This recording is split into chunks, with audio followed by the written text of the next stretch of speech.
adik-adik, sebelum kita mulai ibadah, ada baiknya kita mau menghormati Tuhan ya. Dengan cara, yang pertama, duduk dan jangan sambil berbaring. Yang kedua, tidak boleh sambil makan. Yang ketiga, berpakaian yang rapi. Dan yang keempat, siapkan hati dan pikiran adik-adik. Selamat beribadah adik-adik. Shalom adik-adik. Jumpa lagi di Glory Kids Rayon 18 Samarinda. Jumpa lagi bersama Kak Renai dan Kak Maria dan Kak Feli. Hore! Sebelum kita mulai acara ibadah kita, terlebih dahulu kita datang kepada Tuhan ya. Ayo lipat tangannya, tutup matanya, kita berdoa. Kak Renai yang akan pimpin kita dalam doa. Terima kasih Tuhan Yesus buat hari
Shalom adik-adik, adik-adik yang di rumah, apa kabarnya? Pasti luar biasa, dahsyat ya adik-adik. Nah adik-adik, tadi kita sudah memuji dan menyembah Tuhan. Tiba saatnya kita mau apa adik-adik? Ya, kita mau mendengarkan kebenaran firman Tuhan.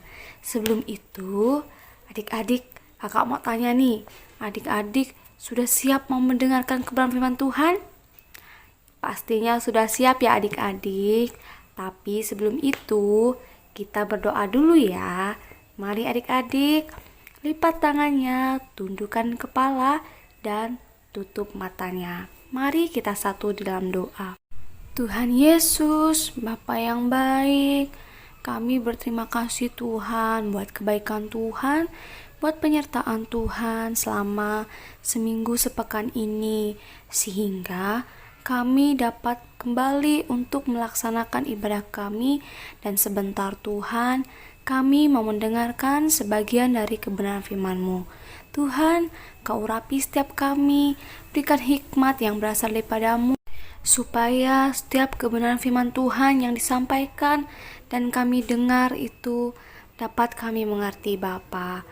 Kami siap untuk menyambut kebenaran firman-Mu Tuhan Yesus. Hanya di dalam nama Tuhan Yesus kami sudah berdoa dan mengucap syukur.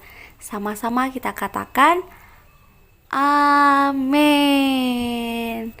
Nah adik-adik pasti tahu kan, tema kita pada bulan Juli adalah hidup yang sesuai dengan firman Tuhan. Adik-adik masih ingat nggak firman Tuhan kita pada minggu lalu? Pasti masih ingat ya. Pada minggu lalu kita membahas tentang hidup yang sesuai dengan firman Tuhan. Salah satu contohnya yaitu suka menolong. Nah, pada hari ini kita akan membahas tentang hidup yang sesuai dengan firman Tuhan itu. Salah satu contohnya juga adalah suka berdoa adik-adik. Nah adik-adik, salah satu tokoh Alkitab yang suka berdoa adalah Daniel adik-adik. Nah adik-adik, Daniel ini sangat rajin berdoa. Dalam sehari, Daniel berdoa sebanyak 3 kali adik-adik. Karena ketaatannya lah Tuhan memberikannya berbagai mujizat. Salah satunya menyelamatkan Daniel dari terkaman singa saat ia dimasukkan ke dalam gua singa adik-adik. Nah ceritanya itu bermula dari raja di Babel yang bernama Darius itu berkenan mengangkat 120 wakil-wakil raja yang dibawahi yaitu Daniel. Ia sangat suka kepada Daniel sebab Daniel begitu baik dan bijaksana. Raja Darius memilih Daniel ini menjadi penguasa utama dalam kerajaannya. Ini membuat orang-orang lain dalam kerajaan iri hati kepada Daniel. Lalu adik-adik tahu nggak apa yang ingin mereka perbuat? Mereka segera pergi menemui Darius dan berkata, "Kami telah sepakat ya Raja, supaya tuanku mengadakan suatu hukuman yang menyatakan bahwa selama 30 hari tidak seorang pun boleh berdoa kepada suatu Allah atau kepada manusia, kecuali kepada tuanku ya Raja. Jika ada yang tidak menaatinya, maka ia harus dicampakkan ke tempat singa." Raja Darius tidak tahu apa sebabnya orang-orang ini menginginkan hukuman seperti itu. Tapi ia menganggapnya tidak baik. Maka ia pun menyuruh supaya hukum itu ditulis dan disahkan. Sekarang hukum itu tak dapat dicabut lagi. Ketika Daniel mengetahui adanya hukum itu, ia pulang ke rumah dan berdoa sebagaimana biasanya ia lakukan.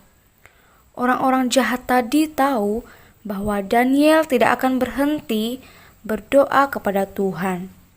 Mereka senang sebab kelihatannya rencana mereka untuk menyingkirkan Daniel berjalan dengan baik.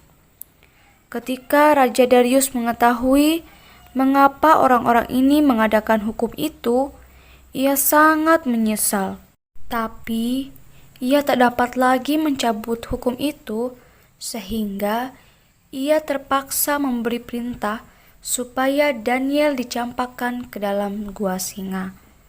Tetapi raja berkata kepada Daniel, "Semoga Allahmu yang kau layani menyelamatkan engkau." Darius begitu bingung sampai ia tak dapat tidur malam itu. Besok paginya ia berlari ke gua singa. Kau dapat melihatnya. Ia berseru dengan keras, "Daniel, hamba Allah yang hidup, apakah Allah yang kau layani sanggup menyelamatkan engkau dari singa-singa itu?"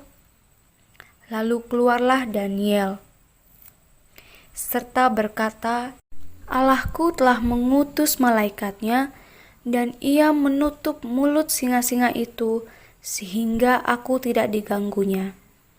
Raja sangat gembira. Ia memerintahkan supaya Daniel ditarik dari dalam gua itu.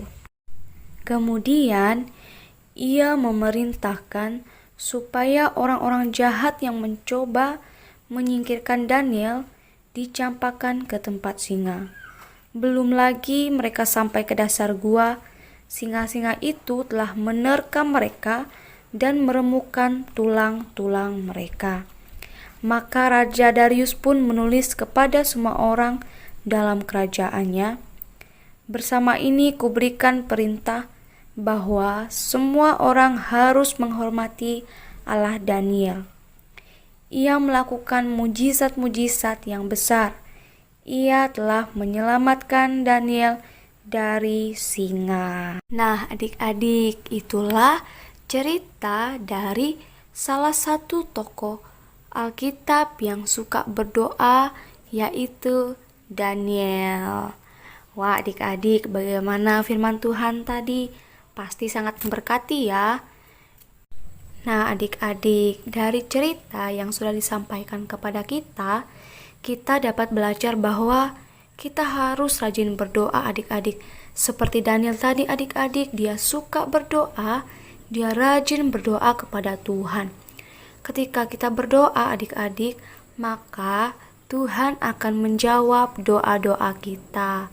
Ketika kita berdoa, Tuhan akan menolong kita, melindungi kita.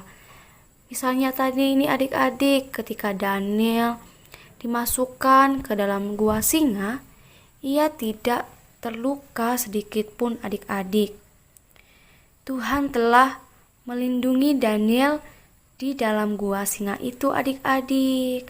Begitupun juga dengan kita, adik-adik. Ketika kita suka berdoa, kita rajin berdoa, maka Tuhan akan menolong kita dalam kesulitan kita, adik-adik. Dan juga ketika adik-adik suka berdoa, rajin berdoa kepada Tuhan, maka mujizat-mujizat pasti terjadi dalam kehidupan adik-adik. Misalnya nih, ketika adik-adik lagi dalam keadaan sakit, adik-adik datang kepada Tuhan, berdoa kepada Tuhan, maka Tuhan akan menolong adik-adik. Tuhan akan menyembuhkan adik-adik dari sakit penyakit adik-adik. Nah, adik-adik, demikianlah firman Tuhan kita pada hari ini. Mari adik-adik, lipat kedua tangannya, tundukkan kepala dan tutup matanya. Mari kita satu di dalam doa. Bapa yang baik, kami bersyukur Tuhan, kami sudah mendengarkan kebenaran firman-Mu Tuhan. Firman-Mu sungguh luar biasa bagi kami Tuhan, di mana firman-Mu mengajarkan kami untuk selalu berdoa kepadamu ya Bapa. Tuhan, kami yakin dan percaya ketika kami berdoa kepadamu Tuhan, maka mujizat pasti terjadi dalam hidup kami. Terima kasih Tuhan Yesus, Kau sungguh baik, Kau teramat baik bagi kami Tuhan. Tuhan, pada saat ini kami berdoa secara khusus bagi adik-adik dimanapun mereka berada pada saat ini Tuhan. Kau lindungi mereka Tuhan, Kau sertai mereka dalam segala aktivitas mereka Bapa. Kau berikan mereka kesehatan selalu dan imun tubuh yang kuat yang berasal daripadamu Bapa. Terima kasih Tuhan Yesus, hanya di dalam nama Tuhan Yesus kami sudah berdoa dan mengucap syukur. Haleluya, amin. Sampai jumpa lagi ya adik-adik. Nah, adik-adik yang di rumah sudah dengar firman Tuhan kan? Pasti diberkati ya dengan firman Tuhannya pada hari ini. Ayo, adik-adik yang di rumah bangkit berdiri, kita akan menutup acara ibadah kita pada hari ini ya. Dan kita ke satu pujian.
Lipat tangannya, tutup matanya. Mari kita berdoa. Terima kasih Tuhan Yesus buat kebaikan Tuhan Yesus buat kami hari ini. Kami